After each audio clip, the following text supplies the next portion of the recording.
ఏలూరు జిల్లా తడికలపూడి గ్రామంలో దళితుల భూమిని కబ్జా చేసిన వారిపై ఎస్సీ ఎస్టీ చట్టం కింద కేసు నమోదు చేయాలని దళిత సంఘాలు డిమాండ్ చేశాయి.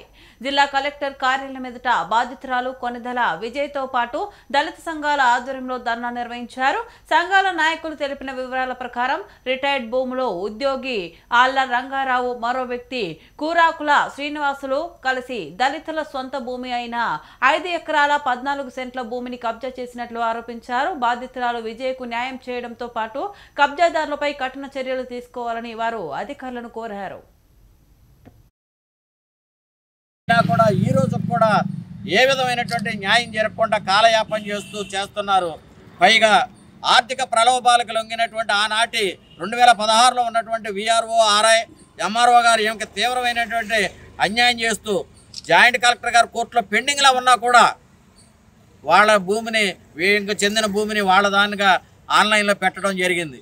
అది చాలా ఘోరాతి ఘోరమైనటువంటి నేరం. ఒక ఎస్సీకి చెందినటువంటి ఒక ఎస్సీ మహిళకి తీవ్రమైనటువంటి అన్యాయం చేసిన, అలసత్వం వహించినటువంటి అధికారుల మీద కూడా ఎస్సీ ఎస్టీ కేసు నమోదు చేయవలసినటువంటి అవసరం ఉంది.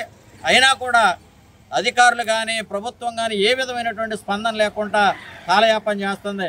ఎప్పటికైనా ప్రభుత్వం తక్షణమే సరైనటువంటి న్యాయ విచారణ జరిపించి, బహిరంగ న్యాయ విచారణ జరిపించి, అందుట్లో రంగారావు అనే అతనైతే పోస్టల్ డిపార్ట్మెంట్ ఉద్యోగి, అతను భూమి కబ్జా చేసేటప్పటికి పైగా అతనికి 10 ఎకరాల పైన అతని పేరున, అతని కుటుంబ సభ్యుల పేరున భూములు ఉన్నాయి. అలాగే కూరాకుల శ్రీనివాస అతనికి సుమారుగా 20 ఎకరాలు సొంత భూములు ఉన్నాయి. అయినా కూడా ప్రభుత్వ భూమిని కబ్జా చేస్తే ఈ అధికారులు నిమ్మక నీరెత్తినట్లుగా ఉండటాన్ని దాన్ని మేము తీవ్రంగా నిరసన వ్యక్తం చేస్తున్నాం.